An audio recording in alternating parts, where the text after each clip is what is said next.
이런 거는 정말 그 누구도 겪어서는 안 되겠다. 내 사랑하는 이가 자기 자신을 잃어버리고 나를 잃어버리고 정말 세상에서 인간이 가지고 갈 수 있는 최악의 병이라는 생각이 들어서 결국엔 예방이다. 결국엔 치매에 안 걸리게 하는 게 가장 좋은 치료법이다. 네, 안녕하세요. 저는 신정은이라고 하고요.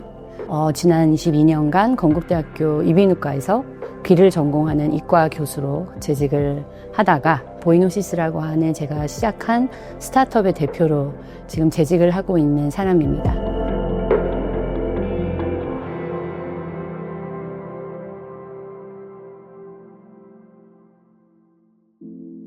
제가 이비인후과를 특히 이 귀 전공, 청각에 대해서 연구하게 된 계기는 어렸을 때부터 제가 어머님께 음악을 배웠었어요. 그래서 바이올린 전공을 초등학교 3학년 때까지 하다가 연습하는 게 너무 싫어가지고 도서관으로 도망을 갔다가 우연히 책을 좋아하는 저를 발견을 하게 됐고 이제 어느 순간 공부의 두각이 나타나기 시작하면서 저희 어머님이 포기를 하셨죠. 그래, 네가 그냥 하고 싶은 공부나 해라.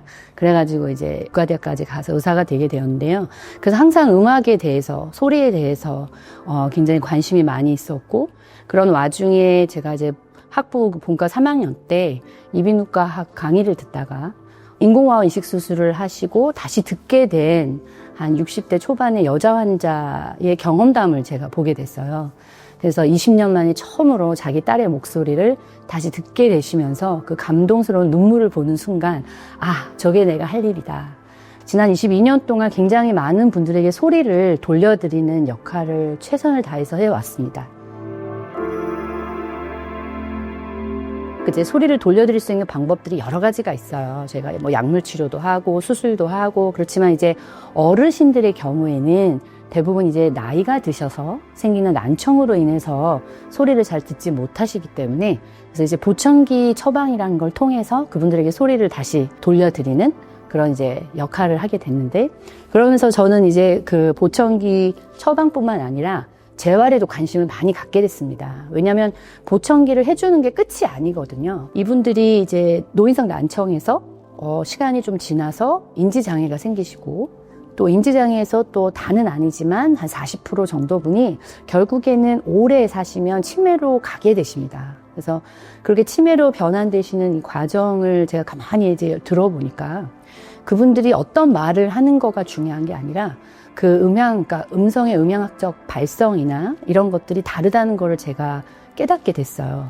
또 말씀하시는 톤이나 속도, 변화 이런 것뿐만 아니라 뭔가가 뉘앙스도 다르시다라는 걸 깨달을 수 있었고 그래서 저는 한 12년, 13년 전부터 제 보청기 환자분들 중에서 인지장애가 생기신 분들을 아주 초기에 잡아서 신경과에 의뢰를 드리고 치료를 받도록 전과 드리는 이런 프로세스를 이미 많이 겪고 있었어요. 그런 와중에 이제 알파고가 나왔죠. 인공지능이라는 게 도대체 뭐지? 라는 이제 관심을 다들 갖게 됐고, 저도 마찬가지로 갖게 되었습니다.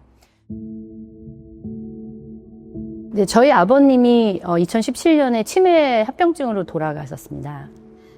아빠가 퇴직을 하고 나셔서 한 2, 3년 뒤부터 말씀하시는 것도 좀 어눌해지시고 행동도 좀 달라지신다는 걸 제가 느껴서 제일 이제 첫 번째로 하는 선별 검사를 이제 진행을 하게 됐습니다. 그래서 미니 멘탈 스태투스 exam, MMS라고도 하고 정신간이 이상 검사라고도 하는데요. 이제 그 검사를 저희 아버님이 그다음 다른 선별 검사와 함께 좀 하셨어요. 저는 몰랐는데 이제 제가 그 검사를 하자고 하니까 아버님이 이제 검색을 해보신 거죠. 얘가 도대체 가서 나를 뭘 시키려고 하나. 그래서 준비를 하고 가셨던 거예요. 그래서 첫 번째 검사에서는 만점을 맞으셨고요. 그 다음에 그 외에 더 자세하게 한 검사에서도 정상 범위로 나오셨었습니다.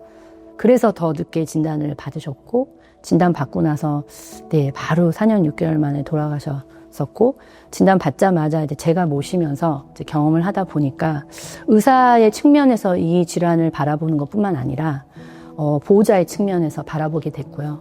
결국에는 흡입성 폐렴 합병증으로 1년을 투병하시다가 돌아가셨는데 마지막 순간에는 저희 아버님이 보이지 않았습니다. 그냥 껍데기만 아버님이시고 그 안에 영혼이 보이질 않더라고요. 이제 그거를 굉장히 아주 천천히 잃어버리는 그 과정이 너무 고통스러웠고, 그래서 제가 조기 진단 또는 조기 선별, 최대한 빨리 찾아내고 가능성이 있는 분들부터 미리미리 더 보다 적극적으로 예방 치료나 예방하는 방법들을 널리 퍼뜨려야 되겠다라고 생각했던 것도 그거였어요. 저희 아버님 여러 가지 임상실험에도 실험 참가했었고요. 그때 새로운 약 개발된다. 막 기다리면서 아빠 그때까지 버텨보자 이런 이야기도 했었었고. 근데 이제 제가 깨달았던 건 뭐였냐면 너무 원인들이 다양하더라고요. 치매의 원인들이 너무 다양하고 또 사람들도 너무 다 다르잖아요. 그래서 하나의 어떤 치료약으로 치매를 완치시킬 수 있는 건 불가능하겠다라는 판단이 저는 아버님 투병 생활하면서 저도 옆에서 열심히 의사로서 딸로서 최선을 다해드리려고 하는 그 과정에서 정말 끝없는 좌절 속에서 제가 깨달았던 건 결국엔 예방이다. 결국엔 치매에 안 걸리게 하는 게 가장 좋은 치료법이다. 라는 생각을 가지고 예방에 포커스된 이런 스타트업을 만들게 된 것 같습니다. 저희가 전하고 싶은 거는 딱 그겁니다. 건강할 때 건강을 지켜라. 사실 이 세상에 의사들 다 알고 있지만 저희가 100% 완치시킬 수 있는 병은 제가 볼 땐 100개 안 될 겁니다. 근데 그 수많은 질환들, 특히 이비인후과 질환들은 만성 질환이 많이 있고요. 죽을 때까지 같이 가지고 가야 되는 그런 질환들도 많이 있습니다. 그렇지만 관리를 잘하면 건강한 사람 못지않게 잘 지낼 수 있는 분들을 제가 봤었고요. 그래서 제가 외래를 봤을 때 가장 중요하게 생각했던 그 3가지였습니다. 첫 번째는 잔소리가 들어가야 되더라고요. 우리가 다 알잖아요. 이제 일주일에 한 3번 정도 땀나게 한 30분 마라톤을 다 하신다면 성인병 아무도 안 걸릴 것 같습니다. 제 생각엔. 그럼에도 불구하고 못 하잖아요. 안 하고요. 그래서 잔소리를 먼저 좀 해야 되겠구나. 그래서 제가 진료를 볼 때 만성질환 환자들을 루틴으로 3개월에서 6개월씩 계속 봤던 적이 있었습니다. 할머니 한 분은 내가 언제까지 여기 와야 돼? 이러시더라고요. 죽을 때까지 오셔야 돼요. 제가 그렇게 설명을 드렸었어요. 이 병이 죽을 때까지 안 낫잖아요. 라고 이렇게 반문을 한 적이 있었던 것처럼. 근데 제가 그 할머니를 붙잡고 싶었던 게 아니라 그 할머니는 딱 6개월 정도 한 번씩 만나서 잔소리를 해야 약을 잘 챙겨 드세요. 1년 뒤에 오시라 그러면 약이 한 4개월치 남아 있으시다는 거예요. 그러면서 이제 저는 약간 관리 좀 해드리고 그 병이 걸리지 않게 해드리는 거를 굉장히 위주로 진료를 했었었고요. 그 다음에 2번째는 교육을 시켜야 되는 거죠. 근데 의외로요, 교육을 시키다 보면 환자분들이 나는 아니라는 생각이 굉장히 많아요. 저 사람은 암에 걸리고 저 사람은 치매에 걸리고 저 사람은 심장병 걸려도 죽어도 나는 아닐 거야. 또는 본인은 영원히 살 거라고 착각하는 시구의 인생을 사시는 분들이 의외로 많습니다. 그래서 이제 제가 교육을 시킬 때 항상 이제 제일 많이 하는 말이 그거거든요. 왜요? 본인은 평생 안 아프고 안 늙고 안 죽을 것 같아요? 그렇게 이제 질문을 시작을 하거든요. 결국에는 이제 현실에 입각해서 결국엔 모두가 죽는다. 그냥 안 죽고 결국엔 망가져서 죽는다. 어디가 망가지는 자의 차이일 뿐이다. 그게 심장이냐, 뇌냐, 콩팥이냐 그 차이지 결국엔 어딘가 망가져서 죽는데 뇌만큼은 우리가 잘 관리하자. 근데 뇌를 관리하자고 하다 보면 모든 성인병과 혈관 질환들을 관리할 수밖에 없게 된다. 그러면 결국에는 다른 것도 다 관리가 되는 거다 라고 해서 교육을 좀 많이 시키고, 그 다음에 3번째는 가족이었어요. 혼자서 병을 이겨낼 수 있는 어르신들은 없습니다. 우리가 어린아이들, 우리 아이들 아프잖아요. 그럼 6살짜리 아이 보고 너 혼자 응급실 가서 진료 보고 약 타봐. 안 그러잖아요. 어르신들은 나이가 드시면 다시 아기로 돌아가시는 거예요. 그래서 결국엔 이제 서클 오브 라이프죠. 그죠? 동그라미 돌아가듯이 어린아이로 다시 돌아가십니다. 그런 마음으로 자녀분들이 어르신들을 바라봐야 되는데 그게 좀 부족하다는 생각이 들었어요. 근데 그래서 저희 앱을 만든 거죠. 그 잔소리를 가족들이 하는 게 힘드니까, 의사도 한계가 있으니까, 인공지능이라는 걸 기술을 활용해서, 저희 앱이 이제 그 잔소리를 대신하고, 또 가족이 알아야 될 내용들을 저희가 푸시해서 알려드리고, 그리고 저는 이제 처음에는 무자각 모니터링을 지금 이제 하려고 하고 있거든요. 이거 매일 들어와서 앱 하는 것도 귀찮아하세요. 그래서 알겠습니다. 그래서 저희가 이제 멀티 플랫폼을 만들어가지고 스마트 디바이스에 연동을 시켜서 누구든지 핸드폰을 쓰시고, 또 요새는 그 가전제품에도 음성으로 이렇게 액티베이션 시키는 것들도 많아지시고, 요새 내비게이션도 이렇게 음성으로 불러오시다 보니까 저희는 의미 있는 음성 30초면 되거든요. 저희가 무자각 모니터링을 통해서 알아서 살펴봐 드리고 있다가 음성을 통해서 문제가 되면 그때 이제 푸시 알람을 드려가지고 저희 앱을 통해서 이제 귀 건강, 뇌 건강, 마음 건강까지 스크리닝을 한번 받아보시고 거기에 이상이 있으면 이제 그때 저희가 이제 가족분들이나 의사 선생님이나 지정된 분들에게 이제 알려드려서 그 다음 조치를 취하실 수 있게 해드리는, 이제 한마디로 큰 돈 안 들이고 24시간 지켜보면서 잔소리하는 그런 친구를 하나 만들려고 한 거라고 생각하시면 될 것 같습니다. 이 음성에는 굉장히 많은 정보들이 갇히고 있어요. 저희가 음성이라는 것은 일단은 이 폐 안에 충분한 공기가 차야 돼요. 충분한 공기가 찼을 때야지만 하고 소리가 나올 수가 있는 거거든요. 그래서 이럴 때는 횡격막에 있는 모든 근육들이 코디네이션이 잘 돼야 돼요. 그리고 나서 그다음에 성대 근육이 엄청난 바이브레이션을 통해서 우리가 원하는 음성, 이 소리가 이제 막 방출이 되게 되고요. 그리고 나서는 이 소리가 저희의 뇌 바닥까지 올라가서 울림을 통해서 소리를 작게도 크게도 이 사이즈가 또 다를 수도 있는 거고요. 우리가 아라고 그럴지 어라고 그럴지 또 입술과 입 모양이 제대로 다 움직여서 우리가 원하는 발성이라는 걸 하게 되고 말을 할 수 있게 된다는 건데, 결국에는 엄청난 몸의 수많은 기관들과 근육들과 뼈들과 관절들과 구조들이 한데 어울려져서 완벽한 오케스트레이션을 통해서 아름다운 소리가 하나 나온다고 생각을 하시면 됩니다. 그런데 우리가 만성 폐쇄성 폐질환이 생긴다거나 성대에 결절이 생긴다거나 또는 코맹맹이 있죠?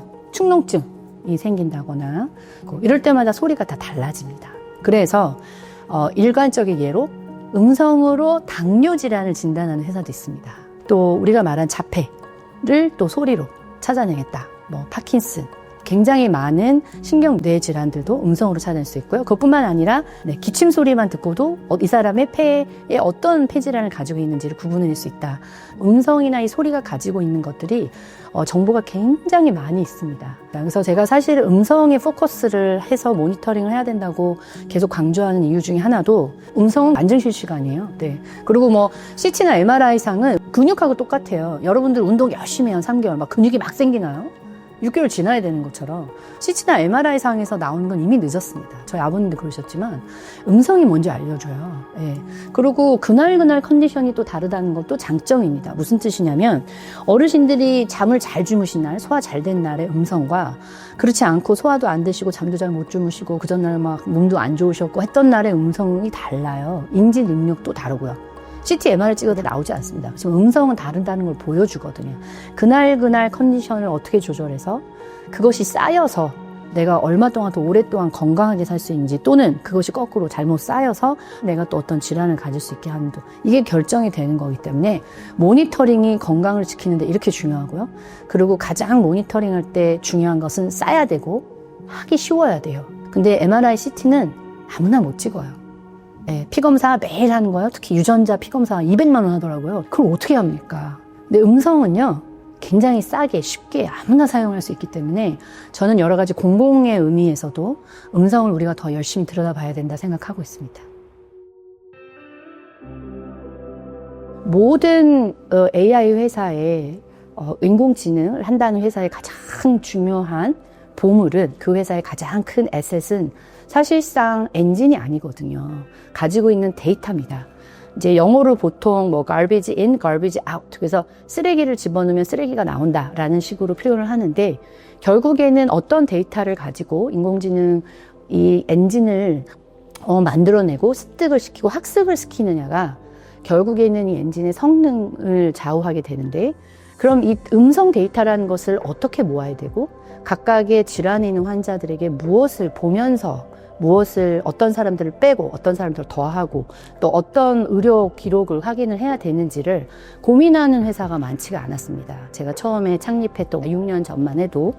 그래서 이제 안 되겠다, 이걸 내가 해야 되겠구나 라고 나선 다음에, 자, 그럼 이제 저는 의사니까 데이터를 잘 모으고 환자들을 잘 구분해낼 수 있고, 또 제가 그동안 22년 동안 들었던 환자 음성의 특성들을 제가 잘 알고 있기 때문에 이거를 구분을 잘 할 수가 있습니다. 그래서 이제 저희가 생각했던 거는 소리, 그러니까 음성과 관련된 것뿐만 아니라 모든 소리를 전부 다 저희가 이제 무작위로 모아가지고 인공지능에게 이제 저희 나름대로의 특화된 방법을 가지고 이제 교육을 시켰습니다. 그래서 이 안에서 네가 찾아낼 수 있는 소리의 특징들을 좀 뽑아봐봐. 그래서 저희는 그걸 이제 음성 DNA라고 표현을 하고 있고요. 소리 DNA죠. 그래서 그 소리 DNA를 가지고 얘가 이제 내가 이렇게 이런 소리를 들었을 때 내가 요러요러한 소리를 감별할 수 있어 라고 이제 이 아이가 얘기를 해주니까 오케이, 그럼 그걸 가지고 우리 환자들을 한번 구분해봐 라고 한 거죠. 그래서 정상인 사람들은 요로요로이란 음성 패턴이 있어. 인지장애로 확인된 환자들, 노인성 난청으로 확인된 환자들 가지고서 다 확인을 한 겁니다. 그래서 한번 보여줘봐. 어떻게 다르니? 하고 봤더니 패턴들이 다 다른 거예요. 진짜 이들만의 특화된 바이오마커를 저희가 이제 그때 찾게 된 거라고 보시면 될 것 같고요. 그래서 사실 저희 회사는 인지장애만서 멈추지는 않습니다. 저희가 스트레스 엔진도 가지고 있고요. 음주 엔진도 가지고 있습니다. 정확도 90% 정도의 음성만 가지고서 이 환자가 음주를 했는지 안 했는지, 술이 얼마나 많이 취했는지를 알 수 있는 그런 엔진도 가지고 있고요. 그래서 음성이 가지고 있는 굉장히 그런 다양한 특성들을 저희가 모든 다양한 소리들을 AI 엔진에게 특화된 저희만의 CNN 아키텍처를 가지고 또 트랜스포머를 가지고 얘네들에게 음향학적 포커싱 돼서 음향학적 바이오마커들을 교육을 시킨 다음에 찾아내게 하고, 그거를 기준으로 해서 거기에 환자들 명확하게 증명이 돼 있고 레이블링이 된 환자들의 데이터를 학습을 시켜서 나중에 언노운 데이터가 들어왔을 때 이 사람이 정상인지 인지장애인지, 술에 취한 건지, 스트레스 레벨이 중등도인지, 고도인지를 알 수 있게 그렇게 지금 만들어가고 있다고 생각을 하시면 될 것 같습니다. 제가 그 질문을 정말 많이 받았었어요. 그리고 괜찮겠냐 이렇게 얘기를 하셨을 때 저는 솔직히 그 질문이 좀 이해가 안 됐습니다. 왜냐하면 기존의 의사들이 처음에 이제 현미경이 없을 때 현미경이 오면서 이제 확 레볼루션이 한번 일어났고, 그 다음에 또 내시경이라는 게 생기면서 코 수술의 패러다임을 완전히 바꿔놨고, 복강경 수술 또 그러면서 다빈치가 또 생기면서 기존에 정말 구멍 요만큼 하나 내고 배 다 째던 수술을 할 수 있는 그런 레볼루션이 한번 있었다면, 인공지능이 의료로 들어왔을 때 그러면 어떤 레볼루션이 일어나야 되는가에 대해서 저는 고민을 했었어요. 근데 제가 이제 봤을 때는 인공지능이 현재까지는 뭐 효율을 높여주고 진단 정확도를 높여주고 이제 이런 데만 사용되고 있는데, 저는 인공지능은 크게 두 가지로 봤습니다. 첫째는 빅데이터를 굉장히 짧은 시간에 다룰 수 있는 엄청나게 파워풀한 머신을 우리가 갖게 된 거고, 그다음에 두 번째는 이게 실시간이 가능하다는 게 굉장히 저에겐 매력적이었어요. 그래서 이 AI와 의료가 만났을 때는 진정한 레볼루션은 초기 예측과 모니터링에 있다고 저는 생각을 했습니다. 이제까지는 사람들이 아파야 병원에 왔어요. 저도 환자들이 아파야 저를 만나죠. 그래서 아픈 사람들을 고치는 게 의사였다면 이 AI가 의료와 만나서 정말 제대로 정착이 되는 그 순간 이후에는 저희가 아픈 사람을 치료하는 게 아니고요, 건강한 사람을 아프지 않게 관리해주는 게 의사의 목표가 되지 않을까라는 생각을 했습니다. 즉 진료의 패러다임의 레볼루션이 일어나는 거죠. 그래서 아픈 사람을 치료하는 데서 좀 더 적극적으로 건강 관리를 할 수 있게, 건강한 사람들이 건강한 상태를 또 오래 유지할 수 있게 하는 것이 진정한 인공지능이 의료와 만났을 때 생길 수 있는 패러다임의 변화라고 봤고요. 저는 불과 1년 전에는 수술방에서 현미경을 가지고 또 드릴을 가지고 환자들을 수술하고 치료하고 낫게 해줬다면, 지금은 인공지능이라는 하나의 또 새로운 기술을 가지고 환자가 될 만한 사람들을 일찍 찾아내서 그분들이 특히 이제 인지장애나 치매 관련돼서는 제가 개인적으로도 겪었기 때문에 정말 걸리면 안 되는 이 치매라는 질환으로부터 좀 자유롭게 끝까지 편안한 삶을 누릴 수 있는 그런 계기가 되지 않을까라고 생각을 해서, 단지 제가 쓰는 무기와 무대가 달라진 거지 제가 진료실에서 수술방에서 하던 일을 단지 회사에서 인공지능을 가지고 하고 있다고 생각하지 제 직업이 바뀌었다고 생각한 적은 없습니다. 이제는 100세의 시대가 아니라 120세를 바라보는 시기가 됐습니다. 의료가 너무 발전해서 저희가 해드릴 수 있는 게 너무 많아졌고, 약도 너무 좋은 것들이 많아졌고, 근데 과연 어떤 120세를 살고 싶으신가를 고민을 해봐야 되는 시기가 저희가 온 것 같아요. 좋아, 더 오래 살게 됐어. 그런데 내가 어떻게 오래 살고 싶냐는 거죠. 그래서 미국에서도 이미 화두가 되고 있지만 보다 건강한 노후 생활입니다. 보다 오래 경제 생활을 하고 보다 오래 건강하게 살 수 있는 노후가 의미가 있는 거지, 무작정 오래 사는 게 의미가 있는 것은 아니다 그렇다면 저희는 옛날처럼 우리가 그냥 나이 먹는 거에 순응하면 안 된다고 생각해요. 우리가 의사들도 신체 나이가 있고 생체 나이가 있습니다. 신체 나이는 말 그대로 내가 몇 년도에 태어나서 나이를 하나하나 먹는 거예요. 생체 나이는 달라요. 본인이 관리하고 다시 조절하면 젊어질 수 있습니다. 얼마든지. 저희가 하남케어 허브를 통해서 이 생체 나이를 최소한 10년 이상을 젊게, 그래서 건강에 경종에 오르신 분이거나 또는 더 젊어지고 싶으신 모든 분들, 뭐 저희가 노인분들을 물론 주요 타겟으로 하고 있겠지만 30대, 40대도 엄청 생체 나이 늙어 있는 사람들 많습니다. 그래서 나이에 상관없이 나 더 젊어지고 싶다. 내 생체 나이를 좀 더 10년은 더 젊게 해보고 싶다는 모든 분들을 환영하는 의미로 저희가 거기서 이제 열심히 이제 진료도 보고 저희 제품도 이제 사용할 생각을 가지고 있습니다.